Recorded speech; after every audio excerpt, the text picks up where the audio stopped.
What's up everyone, I'm Tim and this is my channel 40 Times Around. Today we're going to talk about some more ways to save money on a motorcycle road trip. More specifically, how to find inexpensive places to sleep, even free places to sleep, and even better than that, how to find free campsites just like this one. So stay tuned.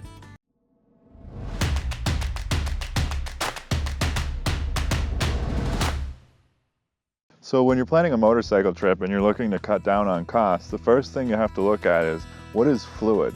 In other words, once you've decided where you want to go and what you want to see, and now your mileage is kind of set, things like fuel or maintenance, those are now solid. They're not going to change unless you change the whole scope of the trip.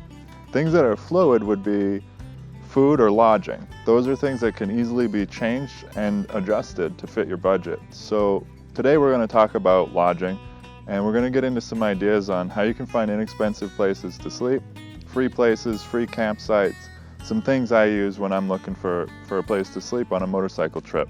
So if you're looking for an inexpensive place to sleep, there's a great app that you can actually get on your phone for Airbnb. And this is basically anybody that has a house and an extra room will rent it out to people for $20 or $30 a night. I haven't done this a lot. I've actually only done this maybe a few times, but when I have done it, it's been a great place to sleep for the night, use a shower or a kitchen even, and it's not that expensive, so it's a great option if you're looking for an inexpensive place to sleep. There's also a lot of hostels, not too many in the United States. They're kind of few and far between, but they do exist, so keep an eye out for hostels. They're usually cheaper than normal hotels, so they're definitely worth looking for. I know there is one in West Yellowstone just outside of the national park, so if you're in that area, that's a great place to sleep. Now, if you're traveling around and you're just looking for a normal campsite, something you can keep an eye out for is whenever you're on a major highway or any kind of very traveled road, you'll see a lot of signs for KOA, Kampgrounds of America. Now, they're really easy to find. The problem is they're super expensive. But the trick is that wherever there's a KOA, very close to that is going to be a similar but much less expensive campsite. So keep an eye out for that, especially if you're in a place where you don't have great cell service and you're just kind of trying to wing it and find a campsite. That's a great shortcut that you can use, is just look for KOA signs and the campsite next to it's going to be pretty inexpensive and just as nice. Okay, now I'm going to share with you guys my 3 ways that I find free places to sleep. Now the first one on that list is a website you can check out called freecampsites.net. This is basically user-submitted known free campsites. It could be anything from an abandoned campground to, a dirt lot that people just know you can camp here. Now, you have to be a little careful with this one. Sometimes it requires a little more stealth and subtlety, but if you're okay with that kind of thing, you can get a lot of great free campsites. So I've actually found quite a few campsites using freecampsites.net, so make sure you check that out. Okay, so tip number 2 can actually be a little scary at first, but this is basically just meet people. I found a lot of free places to sleep because of recommendations I've gotten from guys at gas stations or just wherever that I meet on the road. They'll usually, they'll be local, they'll have some information that maybe might not be so easy to find online on where you can sleep for free, and I've actually had people invite me back to stay at their house or camp in their backyard, which is always great. Now, obviously you have to use your best judgment in that situation.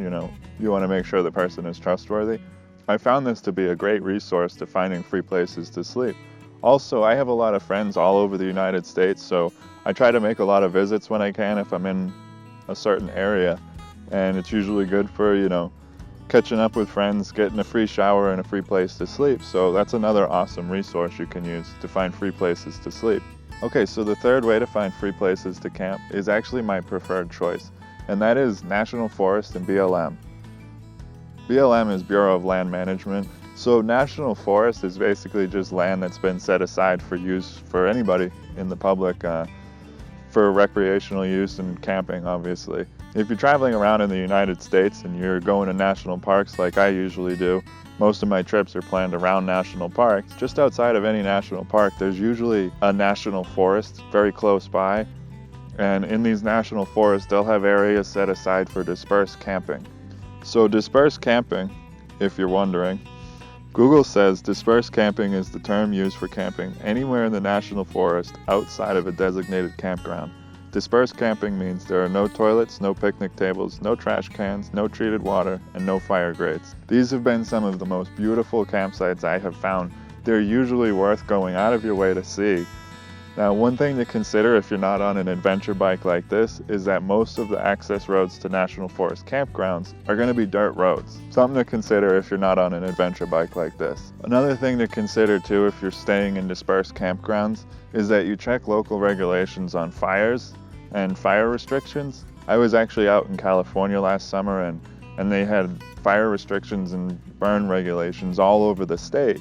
You don't want to get any kind of fine, and also you don't want to be responsible, obviously, for starting a huge forest fire. So make sure you check whatever the local regulations are and be sure to actually follow them. And also make sure you guys keep it clean for the next person. So this land really belongs to all of us, so let's make sure we take care of it and follow the pack it in, pack it out rule.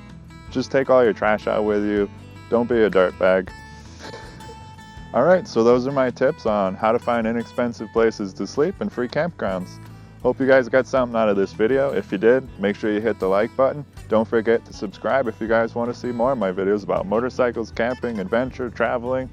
Alright guys, question of the day. What is your favorite campsite of all times? I would have to say mine is probably Jumbo Rock in Joshua Tree National Park in California.